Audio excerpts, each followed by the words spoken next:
Hello বন্ধুরা, চলে এলাম আজকে আমি আবার একটি নতুন ভিডিও নিয়ে আপনাদের সঙ্গে বিস্তারিত আলোচনার জন্য।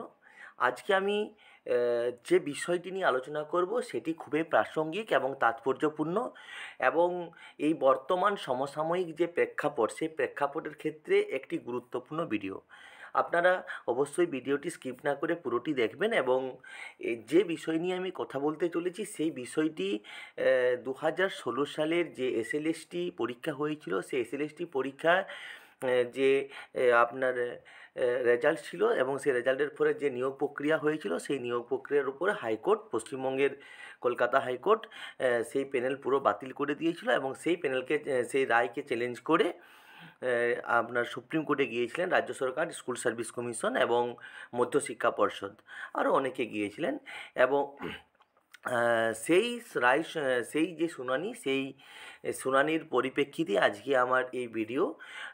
এই বিষয় ছাড়াও আমি আরেকটি গুরুত্বপূর্ণ বিষয় নিয়ে আলোচনা করব, যেটি হলো যেহেতু আর 3টে দিন বাকি আছে এবং 3টে দিনের পরে শুনানি প্রক্রিয়া সম্পন্ন হবে সুপ্রিম কোর্টে 1 নম্বর এজলাসে। আর তাহলে কি এখনও পর্যন্ত যোগ্যর যে বাছাই, সেই বাছাই কি এখনও পর্যন্ত হয়েছে না এখনও পর্যন্ত হয়নি?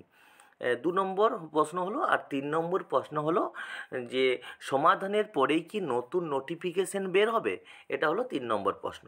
আমি এই 3টি প্রশ্ন আজকে গুরুত্বপূর্ণ বলে মনে হয়েছে আমার কাছে, তাই 3টি প্রশ্নই আমি আজকে সকলের সামনে আলোচনা করব। আর যারা এখনও পর্যন্ত আমার চ্যানেলটিকে সাবস্ক্রাইব করেননি, তারা অবশ্যই চ্যানেলটিকে সাবস্ক্রাইব করুন এবং চ্যানেলটির পাশে থাকুন, এবং বেল আইকনটি প্রেস করে দেন, কারণ আমি নিত্য নতুন ভিডিও দিয়ে যাচ্ছি। আগের ভিডিওতে আমি হাই মাদ্রাসা সংক্রান্ত কিছু কথা বলে এসেছি, তাদের রেজাল্ট এবং রেজাল্টের সম্ভাব্য একটা তারিখও আমি দিয়েছি। আজকে আমি যে বিষয়টা আলোচনা করব সেটি হলো 2016 সালের এসএলএসটি মামলা।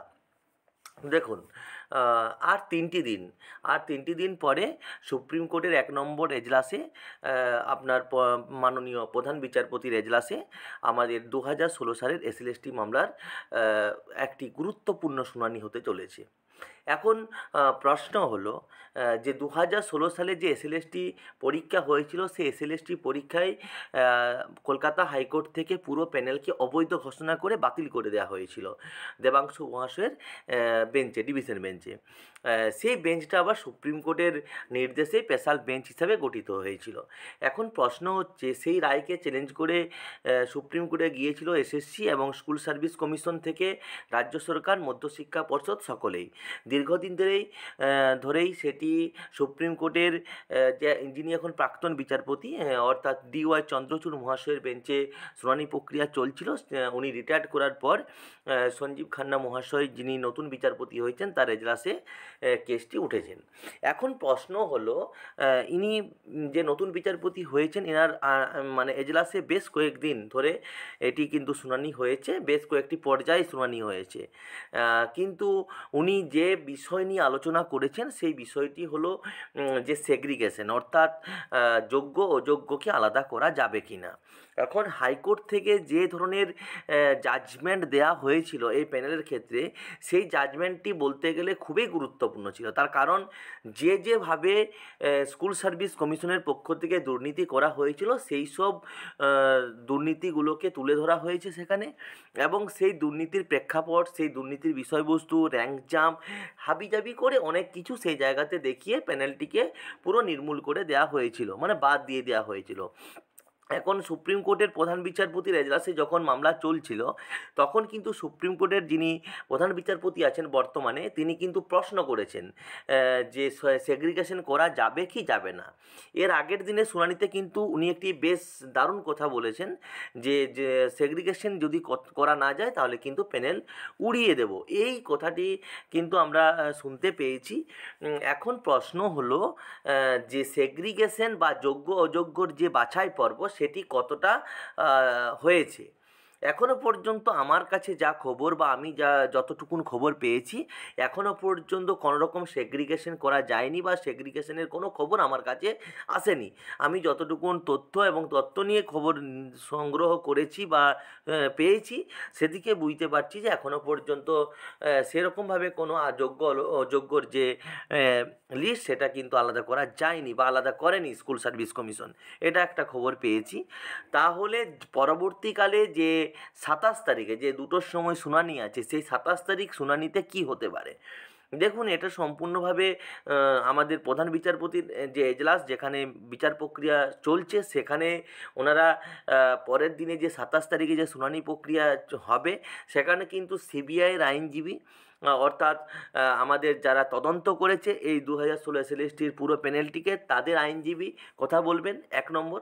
2 নম্বর হচ্ছে মাননীয় বিকাশ রঞ্জন ভট্টাচার্য মহাশয়ও কিন্তু ওই দিনে কথা বলবেন। ওই দিনে এজলাসে কিন্তু উনি ওনার বক্তব্য তুলে ধরবেন। এখন প্রশ্ন হচ্ছে, আমার কাছে যতটুকুন খবর আছে, মাননীয় বিকাশ রঞ্জন ভট্টাচার্য মহাশয় 1 ঘন্টার উপরে কিন্তু কথা বলার চান্স আছে বা কথা বলতে পারে। এটি কিন্তু ওনার কাছেই আমরা শুনেছি। উনি এক সময় একদিন হয়তো সুপ্রিম কোর্টে কোনো একটা জায়গাতে বলেছিলেন। তো উনি 1 ঘন্টার উপর যদি সময় চায়, তাহলে যদি আমার 2টো থেকে কোর্টের প্রক্রিয়া শুরু হয়, তাহলে উনি 1 ঘন্টা যদি নিয়ে নেন, আমি 2টোর থেকে ওনাকেই যদি দেওয়া হলো 2টোর থেকে 3টা বা 3.5টা, 1.5 ঘন্টা। বাদবাকি অংশটুকু সিবিআইয়ের আইনজীবী বলবেন। এটা কিন্তু জলের মতো পরিষ্কার। এখন মাননীয় বিকাশ রঞ্জন ভট্টাচার্য মহাশয় ওই দিনে এজলাসে কী কী বলতে পারেন বা কী কী তুলে ধরতে পারেন, উনি তার আভাস বিভিন্ন সোশ্যাল মিডিয়াতে দিচ্ছেন বা আমরা সেই কথা শুনতে পাচ্ছি বা দেখতেও পাচ্ছি বিভিন্ন সোশ্যাল মিডিয়ার মাধ্যমে, বিভিন্ন চ্যানেলে আমরা সেটা দেখতে পাচ্ছি। এখন 2016 সালের যে দুর্নীতিটা হয়েছে, সেই দুর্নীতিটা একটা ভাবে দুর্নীতি হয়নি, অনেকভাবে দুর্নীতি হয়েছে। সেই দুর্নীতির বিষয়বস্তুগুলোকে উনি তুলে ধরবেন, এটা কিন্তু বুঝতে পারছি, এটা কিন্তু আমরা জানি। আর সিবিআই আইনজীবী কি বলতে পারেন, সিবিআই আইনজীবী হয়তো যেসব ডাটা বা তথ্যগুলো পেয়েছেন দুর্নীতি করে, সিবিআই সেই প্রসঙ্গটা তুলতে পারেন। এখন বিভিন্ন মানুষের কাছে বিভিন্ন কথা আমরা শুনতে পাচ্ছি। কেউ বলছেন অত পরিমাণে দুর্নীতি আছে, কেউ বলছেন এত পরিমাণ দুর্নীতি আছে, কেউ বলছেন অত পরিমাণ দুর্নীতি আছে, কেউ বলছেন সিবিআই কত দুর্নীতি করেছেন তার একটা লিস্ট দেখ। তাহলে সিবিআই আইনজীবী কী দেবে, সেটার উপর নির্ভর করবে 27 তারিখ। সিবিআই আইনজীবী কতগুলোকে দুর্নীতি প্রমাণ করতে পেরেছে, সেটাও কিন্তু 27 তারিখে উনি দিতে পারেন, ওনারা দিতে পারেন। এখন প্রশ্ন হচ্ছে যে 27 তারিখে যদি শুনানি প্রক্রিয়া পুরোপুরি সম্পূর্ণ না হয়, অর্থাৎ 27 তারিখে যদি কিছুটা অংশ থেকে যায়, তাহলে সম্ভবত আরেকটা ডেট মাননীয় বা সম্মানীয় বিচারপতি মহাশয় নেবেন। তার কারণ ওই দিনেই আশা করি 27 তারিখেই শেষ হয়ে যাবে শুনানি প্রক্রিয়া। যদি শেষ না হয়, তাহলে কিন্তু আর একটি ডেট, অর্থাৎ আর একটি হিয়ারিং কিন্তু হবে। এবং আমি একথাও আপনাদের বলতে পারি, তারপরে যদি হিয়ারিংয়ের ডেট পড়ে, তাহলে কিন্তু সেই হিয়ারিংয়ের ডেটটি খুব তাড়াতাড়ি হবে। এটা কিন্তু একদম জলের মতো পরিষ্কার। কারণ হিসাবে আমি আপনাকে বলতে পারি যে আপনি এই কথা বললেন কী করে বা আপনি এটা জানলেন কী করে। দেখুন, এটা অজানার কিছু বিষয় নয়। এটা কিন্তু মাননীয় বিচারপতি মহাশয় একদিন বলেছিলেন যে আমি এই প্রক্রিয়া খুব তাড়াতাড়ি সমাধান করতে চাই বা খুব তাড়াতাড়ি এটাকে শেষ করতে চাই। সেই পরিপ্রেক্ষিতে আমি এই কথাটা বললাম। আমি জানি না কবে হবে, কিন্তু ওনার যে মানে অ্যাক্টিভিটি বা ওনার যে কার্যপ্রণালী, যে তাড়াতাড়ি করে কেসটা নিয়ে যাওয়ার চেষ্টা করছেন, শুনানি প্রক্রিয়া সম্পন্ন করছেন, সেই অনুসারেই আমি বললাম। আগের যে ডেটটি, সেটা কিন্তু অনেক তাড়াতাড়ি সম্পন্ন হতো, কিন্তু একটা কারণের জন্য হয়নি। কারণ 3 বেঞ্চের বিচারপতি বসছেন, আমরা সকলেই দেখেছি টিভিতে।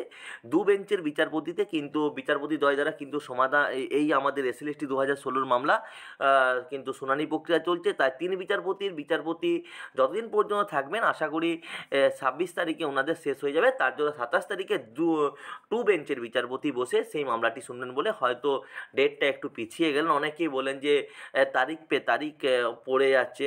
আমার কিন্তু মনে হচ্ছে না তারিখ পে তারিখ, কারণ সুপ্রিম কোর্টে তো একটা মামলা থাকে না, সুপ্রিম কোর্টে অনেক কঠিন কঠিন মামলা থাকে, অনেক জটিল জটিল মামলা থাকে, এবং সেই জটিল মামলাগুলির ভেতরে ঢুকে সেখান থেকে সত্যতা বা নির্ণয় করা বা একটা সময় সাপেক্ষ ব্যাপার। আর একটা মামলা যেহেতু থাকে না, বিভিন্ন ক্যাটাগরির মামলা থাকে, এবং বিভিন্ন ক্যাটাগরির মামলা হলে সেখানে বেঞ্চও পরিবর্তন হয়, 3 বিচারপতি বেঞ্চ হয়, আমরা সকলেই জানি, আমরা আগেও দেখেছি।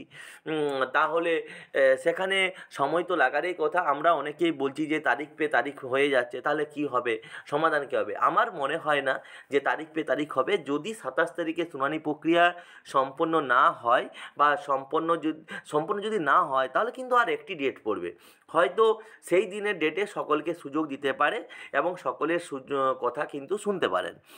আর যদি 27 তারিখে শুনানি প্রক্রিয়া সম্পন্ন হয়ে যায়, তাহলে কিন্তু রিজার্ভ হয়ে যাবে কেসটি জাজমেন্টের জন্য। এখন এখন প্রশ্ন হলো যে এই জাজমেন্ট কতদিন পরে বের হতে পারে? এই প্রশ্নের উত্তর দেওয়ার ক্ষমতা কিন্তু কারো নেই, কেউ বলতে পারে না জাজমেন্ট কতদিন পরে হতে পারে। তাই আমরা বলবো, যদি 27 তারিখে শুনানি প্রক্রিয়া সম্পন্ন হয়ে যায়, কেস রিজার্ভ হয়ে যায়, তাহলে কিন্তু এর রায়দান অর্থাৎ জাজমেন্ট যে খুব তাড়াতাড়ি হবে সেটাও কিন্তু পরিষ্কার। এখন প্রশ্ন হলো যে 3 নম্বর যে প্রশ্নটা আমাকে অনেকেই করেছিলেন, সেটি হলো সমাধানের পরেই কি নতুন নোটিফিকেশন বের হবে? দেখুন, আমরা এই নিয়ে আর স্কুল সার্ভিস কমিশনের কাছ থেকে কোনো আশা স্কুল সার্ভিস কমিশনের কাছ থেকে কোনো আশা করাটাই বৃথা। কারণ আমরা 2020 সাল থেকে দেখে আসছি, 2016 টু 2024 ক্রস করে গেল, 2025 সালের আজকে জানুয়ারি মাসের 23 তারিখ হয়ে গেল, আমরা এখনও পর্যন্ত কোনো নোটিফিকেশন পাই না যে নতুনদের জন্য কি হবে। তাহলে 2016 টু 2025 ধরুন না, 24 শেষ হয়ে গেল, তাহলে কি আশা করতে পারি? তবে হ্যাঁ, বর্তমান দিনের পরিপ্রেক্ষিতে বলা যায় যে সংখ্যক সিটটি উনি প্রকাশ করেছিলেন 21,500 ভ্যাকেন্সি, সেই 21,500 ভ্যাকেন্সিটা খুবই গুরুত্বপূর্ণ। তার কারণ হচ্ছে, বর্তমান দিনে যে সকল স্কুলগুলো আছে, সেই স্কুলগুলোতে শিক্ষক শিক্ষিকার সংখ্যা কিন্তু একদমই তলানিতে গিয়ে ঠেকেছে। কারণ দীর্ঘদিন ধরে স্কুল সার্ভিস কমিশন স্কুলগুলোতে কোনো শিক্ষক শিক্ষিকা পাঠাতে পারেনি। তাই স্কুলগুলো বলতে গেলে একদম খুব করুণ অবস্থায় দাঁড়িয়ে আছে। এমনও স্কুল আছে, আমার কাছে খবর আছে, আমি দেখিয়েও দিতে পারি নাম ধরে, যে সেখানে কিন্তু বাংলার মাস্টারমশাই, শিক্ষক মহাশয় বা শিক্ষিকা মহাশয়া সেখানে কিন্তু অঙ্কের ক্লাস নিচ্ছেন। হ্যাঁ, নিতেই পারে, স্বাভাবিক ব্যাপার, কিন্তু তার জন্য তো স্পেশাল শিক্ষক রাখা দরকার, কারণ 9-10 করে সাবজেক্ট অনুযায়ী টিচার নিয়োগ রিক্রুটমেন্ট প্রক্রিয়া সম্পন্ন হয়। তাহলে এই জায়গাতে কিন্তু এরকম করে স্কুল চলছে। এমনও আছে, সায়েন্সের ফিজিক্সের দিদিমণি বা ফিজিক্সের স্যার, তারা কিন্তু আবার ইতিহাস নিচ্ছেন। নিতেই পারে, প্রত্যেক মানুষেরই অধিকার আছে, কিন্তু আমি বলবো এই যে একটা দীর্ঘদিন ধরে শিক্ষক শিক্ষিকা মানে না নিয়োগ হয়ে যাওয়ার পরে যারা কিন্তু স্পেশাল টিচার, ধরুন ফিজিক্সের টিচার, সে কিন্তু ফিজিক্সের তার কাছে ফিজিক্স জিনিসটা খুবই গুরুত্বপূর্ণ। ফিজিক্স জিনিসটা সে MA করেছে, MA করছে, তার প্রতি রিসার্চ করেছে, তার প্রতি সে পড়াশুনো করেছে, তার ডেপথ কিন্তু সম্পূর্ণ আলাদা থাকে। আর যে সাবজেক্টটা আমার কাছে, আমি সেই সাবজেক্টের সম্পর্কে আমি অতটা আমার জ্ঞান নেই, সেই সাবজেক্টটা কিন্তু আমাকে যদি হঠাৎ করে এখন ফিজিক্সের অঙ্ক করতে, আমি একজন ইংলিশের লোক হয়ে আমাকে যদি কেউ বলে যে আপনি ফিজিক্সের অঙ্ক করান, আমি কিন্তু পারবো না, কারণ আমার কাছে ওই সাবজেক্টটাই সম্পূর্ণভাবে অন্য রকমের। তাই অসুবিধা হওয়াটাই স্বাভাবিক। তাই স্কুলগুলোতেও সেই রকম অবস্থা, অনেক স্কুল দাঁড়িয়ে আছে এরকম স্কুলে। তারপরে আরেকটি জায়গা ঘটনা ঘটেছে, যেটি হলো মিউচুয়াল ট্রান্সফার হয়ে গেছিলো অনেক জায়গাতে। তাহলে অনেক স্কুলে কিন্তু শিক্ষক শিক্ষিকা একদমই নেই বলতে গেলে, যতটুকুন খবর পাওয়া যাচ্ছে, এক একটি স্কুলে কিন্তু অনেক শিক্ষক শিক্ষিকা লাগবে, প্রয়োজন। তার কারণ যে স্কুলে 22টা-23টা করে শিক্ষক শিক্ষিকার প্রয়োজন, সেই স্কুলে বর্তমান দিনে 10টি-11টি কিন্তু শিক্ষক শিক্ষিকা আছেন। তাহলে কি হচ্ছে, এই যে 12টি বা 10টি ভ্যাকেন্সি, এই 10টি ভ্যাকেন্সি কিন্তু খুব হ্যাম্পার হয়ে যাচ্ছে একটা স্কুল চালানোর ক্ষেত্রে। তার কারণ হচ্ছে, কী করে অতগুলো ক্লাস ম্যানেজ করবে? আমি ধরলাম যে একটা স্কুলে 5 থেকে 10 পর্যন্ত আছে, অর্থাৎ যে ক্লাসগুলো আছে সেই ক্লাসে ধরে নেন আমার 15টা টিচারের দরকার। এখন 15টা টিচারের মধ্যে দেখা গেল 5টি টিচার বা 7টি টিচার আছে, এখন আর 8টি টিচার সেই জায়গাতে নেই। তাহলে এই যে 5 জন টিচার বা শিক্ষক শিক্ষিকা আছেন, তারা কিন্তু ওই 10 জন আরও 10 জনের বা 8 জনের যে টিচারের পদটা সেটা কিন্তু পূরণ করছেন বিভিন্নভাবে ক্লাস নিয়ে, নিজেদেরকে মানে পরিশ্রম করিয়ে। কারণ একটা ক্লাস নেওয়ার পরে খুব কষ্ট হয়, পরিশ্রম হয়, আমার উপরে সেটা কেউ জানে না। তাই আমি বলবো যে এই যে একটা মানে একটা বিশৃঙ্খল পরিস্থিতি স্কুলগুলোতে, এগুলো কিন্তু স্কুল সার্ভিস কমিশনের কাছে কোনো হেলদোল নেই, এখনও পর্যন্ত কোনো হেলদোল নেই, দীর্ঘদিন ধরে এরকমভাবেই চলে আসছে। আশা করছি এরপরে একটা এর বিহিত হবে, সুরাহা হবে। সামনেই মাদ্রাসা সার্ভিস কমিশন 1729 ভ্যাকেন্সির উপরে নিয়োগ প্রক্রিয়ার জন্য ভাইবা প্রসেস সম্পূর্ণ করে দিয়েছে। 9, 10, 11, 12 বাদবাকি 1 to 8 তারা কিন্তু মেন পরীক্ষাও কমপ্লিট করে নিয়েছেন। আশা করি তারা কিন্তু রেজাল্ট, অর্থাৎ ভাইবার যে রেজাল্ট, সেই রেজাল্টও খুব দ্রুত দিয়ে দেবেন। তার কারণ মাদ্রাসা সার্ভিস কমিশনের স্কুলগুলোরও কিন্তু খুব অবস্থা খারাপ, কারণ দীর্ঘদিন ধরে ওখানেও নিয়োগ প্রক্রিয়া সম্পন্ন হয়নি। এরপরে আমাদের যে স্কুল সার্ভিস কমিশনের স্কুলগুলো আছে, অর্থাৎ মধ্যশিক্ষা পর্ষদ, সেখানে কিন্তু তো ডামাডোল অবস্থা আমি বললামই আগে। তাই যত তাড়াতাড়ি সম্ভব এই মামলা সম্পন্ন করে শুনানি সম্পন্ন হয়ে যাওয়ার পর স্কুল সার্ভিস কমিশনকে তদবির করতে হবে খুব তাড়াতাড়ি নিয়োগ একটা করার জন্য। কারণ এখানে শুধু স্কুলের ক্ষেত্রেই শিক্ষক শিক্ষিকার প্রয়োজন নয়, কারণ যারা বিএড করে লক্ষ লক্ষ টাকা বিএড করে সরকারি কলেজে হোক বেসরকারি কলেজে হোক বিএড করে প্রিপারেশনে যুক্ত আছেন, তারা কিন্তু আজকে হতাশাগ্রস্ত। তার কারণ তারা কোনো পরীক্ষা দিতে পারছেন না। তাই তারা কিন্তু একটা পরীক্ষা দেওয়ার জন্য উদগ্রীব হয়ে বসে আছেন। তাই স্কুল সার্ভিস কমিশনের কাছে একান্ত অনুরোধ, তারা যত তাড়াতাড়ি সম্ভব একটা নোটিফিকেশন বের করুক এবং ছাত্রছাত্রীদের যারা পরীক্ষার্থী আছে তারা কিন্তু স্কুলে যাওয়ার পথটা সুগম করে দেয়। কারণ তাদের হয়তো বয়স আর 1টি কিংবা 2টি কিংবা 3টি বছরের মধ্যে শেষ হয়ে যাবে। 40 ইয়ার্স অর্থাৎ 40 বছর তাদের কিন্তু জীবন থেকে হারিয়ে গেল। সেই 40 বছরে তারা হয়তো পরীক্ষাই দিতে পারলো না বিএড করার পর। এই রকম একটা সিচুয়েশন হয়ে গেছে। এই সিচুয়েশন থেকে বের করার দায়িত্ব একমাত্র স্কুল সার্ভিস কমিশনের। তারা কিন্তু এই যে একটা কঠিন পথ হয়ে দাঁড়িয়েছে শিক্ষক নিয়োগের ক্ষেত্রে, সেটা কিন্তু অবিলম্বে সুরাহা করুক। হাজার হাজার ছাত্রছাত্রীর পাশে দাঁড়াক স্কুল সার্ভিস কমিশন। আর আমাদের 2016 সালের এসএলএসটির প্রক্রিয়া, যেটা সুপ্রিম কোর্টে মামলা চলছে, সেই মামলা যত তাড়াতাড়ি সমাধান হয়ে ছাত্রছাত্রীদের সমাধান হয়ে যাওয়ার পর নতুন নোটিফিকেশন বের হোক। নতুন নোটিফিকেশন বের হয়ে যাওয়ার পর ছাত্রছাত্রীরা আরও নতুন করে পরীক্ষা দেখ, নতুন উদ্যোগে পড়াশোনা শুরু করুক। কারণ একটা টাইমে আমরা জানি যদি কেউ কোনো পড়াশোনার সঙ্গে ডিটাচ হয়ে যায়, সে সম্পূর্ণভাবে সিলেবাস থেকে বেরিয়ে যায়। তার ক্ষেত্রে সেই জায়গাকে কভার করা বা সেই জায়গাতে প্রবেশ করা খুব মুশকিল হয়ে যায়। তাই একান্ত বিনীত অনুরোধ স্কুল সার্ভিস কমিশনের কাছে, আপনারা যোগ্য লিস্ট দেওয়ার পাশাপাশি এই যে একটা দীর্ঘদিনের মামলা চলছে, এই মামলাটিকে সম্পূর্ণভাবে নির্মূল করে নতুনভাবে নতুন উদ্যোগে নতুন উদ্যমে এই পশ্চিমবঙ্গের বেকার ছাত্রছাত্রীদের পাশে দাঁড়ান। নতুন করে এসএলএসটি এসএসসি পরীক্ষা নেন। তাহলে কি হবে, স্কুলগুলো যেমন বাঁচবে, ভবিষ্যৎ প্রজন্ম তেমনি সুরক্ষিত থাকবে, ভবিষ্যৎ প্রজন্ম এগিয়ে যাবে। তাই স্কুল সার্ভিস কমিশনের কাছে এই ছোট্ট ভিডিওর মাধ্যমে যদি কারো জায়গাতে শেয়ার করার ক্ষমতা থাকে বা শেয়ার করে দেন, তাহলে কিন্তু যদি কোনো মতে তাদের কানে পৌঁছায় যে স্কুল সার্ভিস কমিশনের কাছে যদি তারা একটা পরীক্ষা নেয়, পশ্চিমবঙ্গের হাজার হাজার ছেলে, লাখ লাখ ছেলে বেঁচে যাবে। তাই ব্রেকিং নিউজ সেটাই হোক, এসএলএসটি 2016 সালের যে মামলা চলছে সেই মামলার দ্রুত অবসান, নতুন নোটিফিকেশন এবং যোগ্য অযোগ্য বাছাই করে যোগ্যরা স্কুলে থাকুক, অযোগ্যরা স্কুল থেকে বিতাড়িত হোক। এই পথেই হোক নতুন দিনের আমাদের পাথেয়। সকলে ভালো থাকুন। নজর থাকুক 27 তারিখে সুপ্রিম কোর্টের 1 নম্বর এজলাসে দুপুর 2টোর সময় মাননীয় প্রধান বিচারপতির বেঞ্চে। আমাদের সকলের নজর থাকবে সেদিন ওই বেঞ্চের উপর, কারণ ওই একটা গুরুত্বপূর্ণ মামলা চলছে সুপ্রিম কোর্টে। ওই মামলার উপরে অনেক কিছু দাঁড়িয়ে আছে। আমরা সকলে চাইব এই মামলা দ্রুত নিষ্পত্তি হোক। এই মামলা দ্রুত নিষ্পত্তি হয়ে পশ্চিমবঙ্গের শিক্ষক নিয়োগের দ্বার খুলে যাক। হাজার হাজার ছেলেমেয়ে পরীক্ষায় অংশগ্রহণ করুক, তাদের মেধার পরিচয় দিক এবং নতুনভাবে তারা কর্মজীবনে প্রবেশ করুক। সকলে চ্যানেলটির সঙ্গে থাকুন, সকলকে চ্যানেলটির সঙ্গে থাকার অনুরোধ রাখলাম। চ্যানেলটির সঙ্গে থেকে চ্যানেলটিকে ভালোবাসুন, চ্যানেলটিকে সাবস্ক্রাইব করুন। আমি নিত্য নতুন খবর পেলে অবশ্যই আপনাদের সঙ্গে সেই খবর উপস্থাপন করব, সেই খবর নিয়ে আসব। তবে আগের যে ভিডিও দিয়েছি মাদ্রাস সার্ভিস কমিশনের রেজাল্ট নিয়ে, আমি 27 তারিখেও কোনো নতুন খবর পেলে, শুনানি সংক্রান্ত কোনো খবর পেলে অবশ্যই সকলের আগে, সবার আগে এই পরীক্ষা প্রস্তুতি ইউটিউব চ্যানেল নিয়ে আসব।